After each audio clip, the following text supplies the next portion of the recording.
This morning we're going to talk about Memorial Day, special edition of Morning Manna, and let's talk about the sacrifice. Sacrifice. I'm sitting on my deck, beautiful morning, Memorial Day morning. You can hear planes flying over. You can see the wind blowing and blowing my hair. But the bottom line is this, look how great it is. But you guess what? All of this didn't happen without somebody making some kind of a sacrifice. Today is Memorial Day. I'm going to give you the text, the talk, and the takeaway. And as soon as that plane flies over, you'll be able to hear me a little bit better. There we go.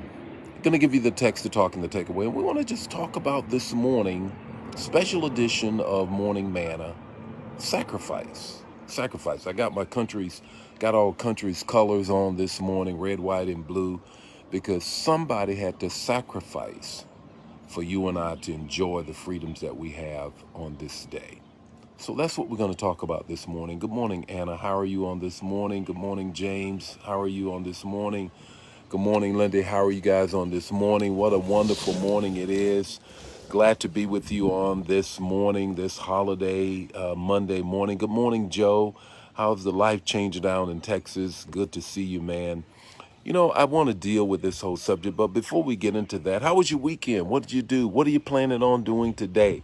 What is on the grill? What are you cooking today? Janine, what are you fixing today? Kenneth, what are you guys going to be fixing on the grill today? Or are you going to be doing anything at all today? Today, I want to talk about sacrifice. Sacrifice. Again, I'm on my deck. You can see a little pond, little lake in the background there. When I think about the fact that I'm sitting here and enjoying such freedoms, it did not come without sacrifice. So, to that end, I want to share the text, the talk, and the takeaway. And I want you to do something as well. Put in the chat area, what sacrifice did somebody make for you to be where you are today? What sacrifice? Was it your mom, your dad? Was it someone who served in the military and gave their life? Put their names or what have you in the chat area, because none of us got to where we are right now by ourselves without somebody making a sacrifice. Here it is. Here's the text. The text says 1 John 2 and 2. 1 John 2 and 2.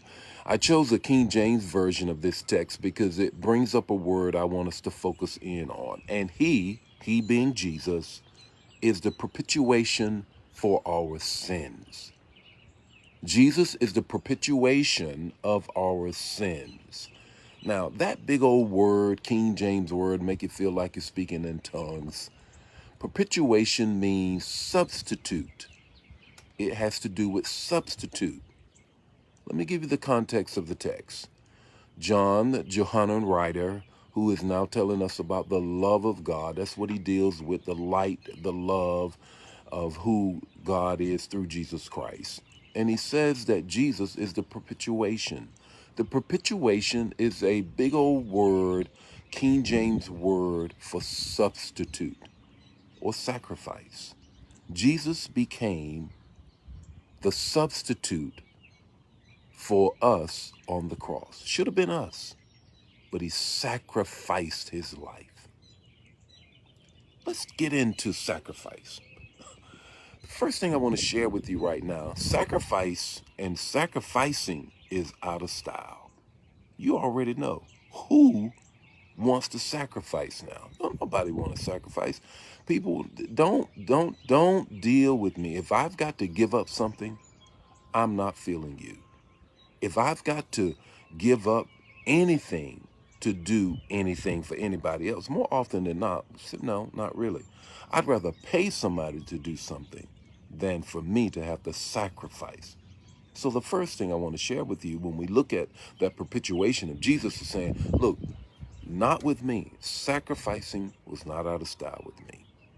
He is the lamb that went to the cross for you and I. He was the ultimate sacrifice. The second thing is this. Sacrifice has to do with service. And when you serve, something is going to die. Listen to what I'm sharing. When you serve, it's either the time that is going to be sacrificed, that you will no longer get back because it's dead, you gave it up.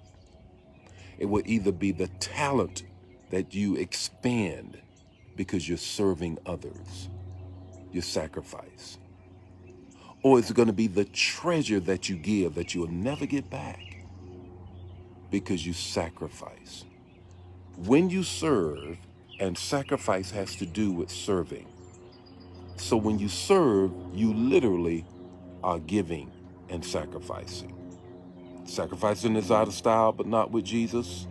Sacrifice has to do with service, and it is the death of your time, your talent, and your treasure because you give it away. It never comes back, not in the same way that you gave it. Here's the third thing.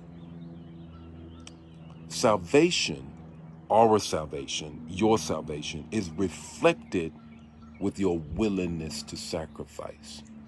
What I have found that Jesus says, be like me. But the only way that you can truly be like him is that you got to be willing to sacrifice. He says that there's no greater love for anyone that would want to give up their life for a friend. And that's what he did. He gave his life for a friend. So let's circle all the way back around. As I sit on my deck on this wonderful Memorial Day morning, somebody gave up something for me to have the freedoms and for you to have the freedoms that we have. So on this morning, as you grill whatever you grill, as you enjoy friends and family, or as you travel back from the lake or the camping trip that you've been on, think about, indeed remember, somebody's sacrifice that we might be able to have the freedoms that we enjoy here in America. And Jesus sacrificed that we might be free from sin and enjoy the life that he has given us, both now and eternally. The Lord be with you today. His face shine upon you, give you peace as you remember and commemorate the sacrifice of others. God bless you. Share the manna. Don't keep it to yourself. Bye now.